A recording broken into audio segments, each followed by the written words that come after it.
Gift. Udah.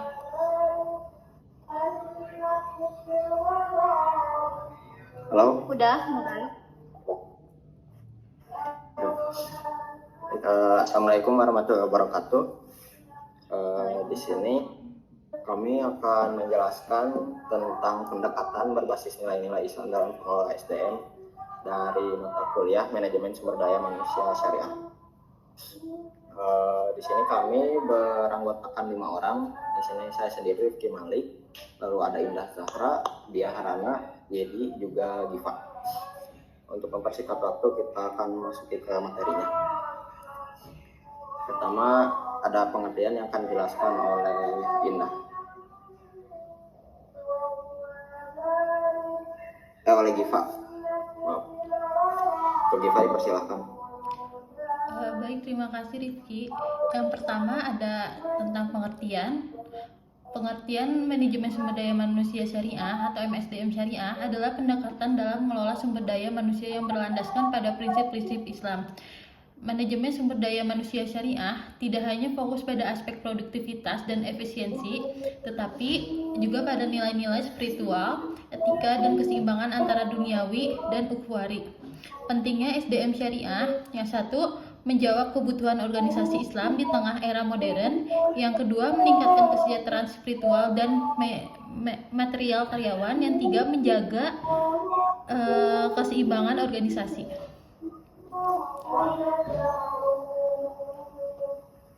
Next. Lalu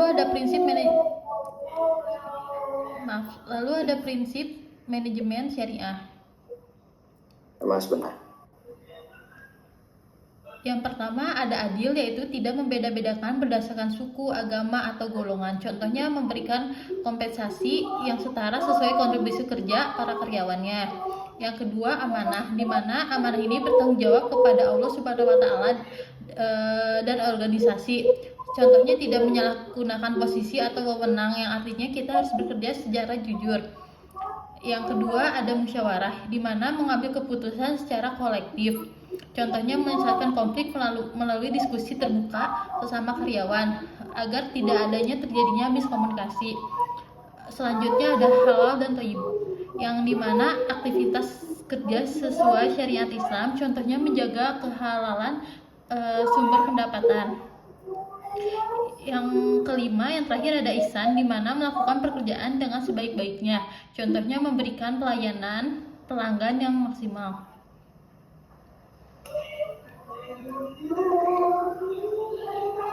Selanjutnya ada tujuan manajemen SDM syariah. Yang pertama itu ada membentuk karyawan yang berakhlak mulia. Yang kedua ada meningkatkan produktivitas dengan cara yang halal. Yang ketiga adalah menciptakan kesejahteraan bagi karyawan dan organisasi. Dan yang keempat adalah memperoleh keberkahan dalam kegiatan berbisnis. Yang selanjutnya ada karakteristik SDM syariah. Yang pertama itu ada beriman dan bertakwa. Yang dimaksud dari beriman dan bertakwa adalah memiliki hubungan spiritual yang kuat dengan Allah Subhanahu wa Ta'ala. Yang kedua adalah profesional. Yang dimaksud dengan profesional adalah kompeten dan memiliki kemampuan teknis sesuai dengan bidangnya. Yang ketiga adalah berintegritas. Yang dimaksud dari berintegritas adalah amanah dalam menjalankan tugas dan bertanggung jawab. Dan yang terakhir, yang keempat, ada berorientasi pada maslahah. Yang dimaksud dari berorientasi pada maslahah adalah selalu mengutamakan manfaat bagi organisasi dan masyarakat.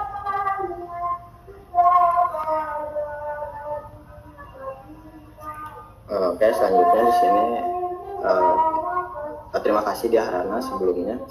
Selanjutnya di sini saya akan menjelaskan tentang proses manajemen syariah. Proses manajemen syariah itu mencakup serangkaian tahapan yang bertujuan untuk memastikan bahwa setiap keputusan dan tindakannya itu diambil dalam pengelola SDM itu tidak hanya membutuhkan buat kebutuhan organisasi, tapi harus sesuai dengan prinsip-prinsip Islam. Yang namanya juga kan SDM syariah. Nah, buat proses MSDM syariah itu ada 4 yang saya ambil. Yang pertama itu ada planning atau perencanaan. Nah, untuk planning perencanaan ini tuh langkah awal dalam proses MSDM yang mencakup perumusan kebutuhan SDM dalam organisasi berdasarkan tujuan yang ingin dicapai. Nah, buat planning ini tuh ada tiga prinsip ya. Yang utama yaitu ada keadilan. Ya, keadilan tuh memastikan distribusi peluang kerja sama pembagian tugas itu secara adil gitu. Terus ada amanah, setiap anggota organisasi itu diberi tanggung jawab sesuai dengan kapasitas keahlian mereka. Terus yang ketiga itu ada keberkahan ya, menjaga supaya perencanaan SDM itu mengarah pada kegiatan yang memberi manfaat bagi seluruh umat dan tidak merugikan siapapun. Yang kedua ada rekrutmen dan seleksi. Proses ini tuh bertujuan untuk menemukan calon pegawai yang memenuhi kriteria dan mampu bekerja dengan baik dalam organisasi. Rekrutmen dan seleksi dalam MSDM Syariah itu sesuai dengan nilai-nilai Islam. Sama seperti planning ya, ada harus sesuai dengan nilai-nilai Islam tuh. Yang pertama tuh ada kejujuran ya, kayak mau ini calon pekerja gitu harus transparan, nggak boleh kayak karena ada orang dalam atau lain-lain gitu kan, nggak memihak lah gitu. Terus yang kedua tuh ada menjaga harga diri. Proses rekrutmennya tuh harus dilakukan dengan cara jaga harga diri si calon ininya gitu, nggak boleh merendahkan gitu. Terus yang ketiga ada pelatihan dan pengembangan. Nah, pelatihan dalam SDM Syariah itu bukan buat bertujuan meningkatkan kompetensi gitu, tetapi itu harus membentuk karakter sama keimanan individu yang bekerja di satu organisasi atau di perusahaan itu. Buat pelatihan ini tuh harus mengedepankan tanggung jawab ya, tanggung jawab gitu. Pengembangan karyawannya tuh tidak hanya buat di keahlian teknis sama aspek akhlak spiritual gitu. Pelatihan itu diharapkan menciptakan karyawan berkualitas, tapi nggak dalam pekerjaan juga, harus dalam kehidupan sosial, keagamaan gitu. Terus yang kedua tuh ada peningkatan kapasitas. Buat di pelatihan ini tuh harus disesuaikan dengan kebutuhan individu sama organisasi gitu. Harus seimbang lah, ibarat kayak misal tuh mau ditempatkan di bidang keuangan kan nggak mungkin gitu dilatihnya di lapang bola gitu kan.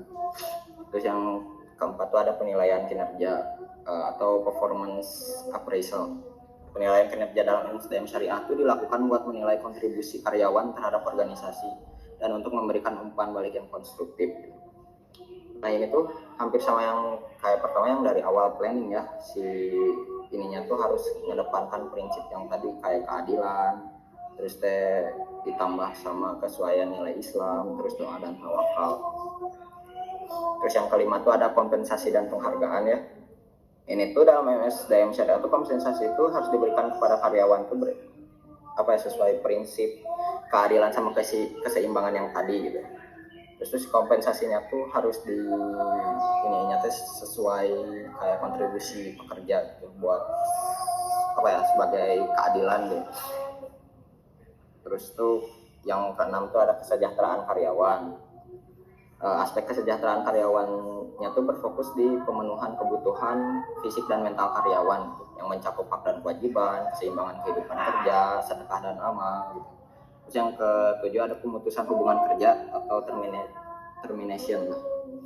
PHK itu dilakukan dengan cara sesuai dengan prinsip syariah gitu. PHK yang dilakukan tuh harus memenuhi ketentuan yang adil dan tidak sewenang-wenang gitu. Prinsipnya tuh yang pertama ya keadilannya kan, karyawan yang PHK tuh harus diberi hak-hak sesuai peraturan yang ada gitu, gak semena-mena langsung pecat gitu kan. Terus yang pentingnya tuh harus dimusyawarahkan dulu buat PHK ini tuh, soalnya kan ini tuh mencakup kehidupan seseorang ya, kayak gabung sebagai pimpinan juga harus tahu lah gitu si orang ini tuh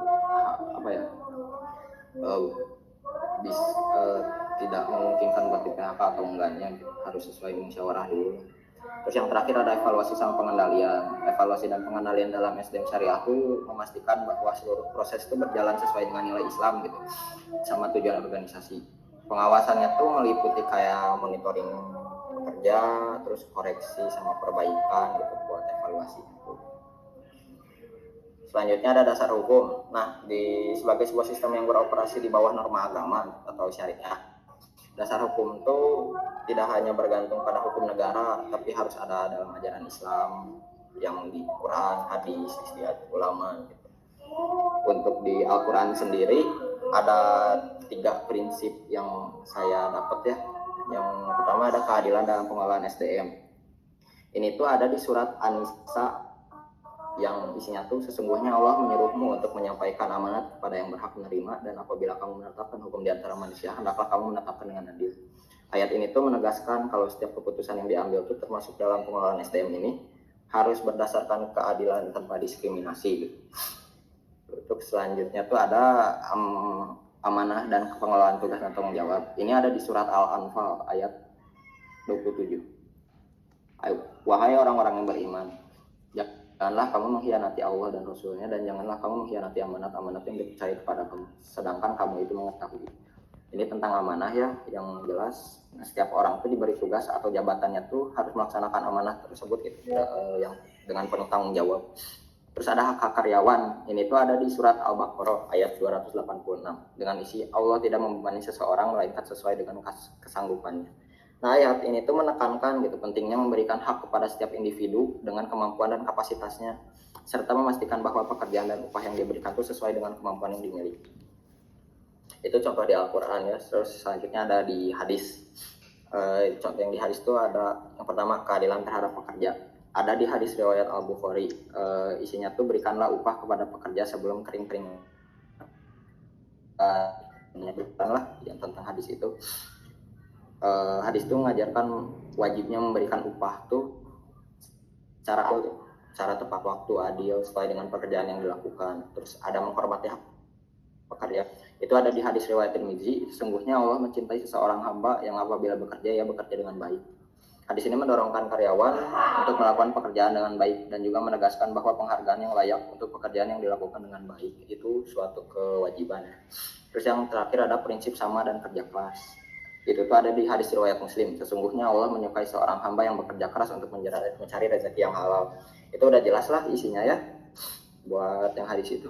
Terus yang terakhir itu ada ijtihad sama fikih. Selain Al-Quran dan hadis ijtihad tuh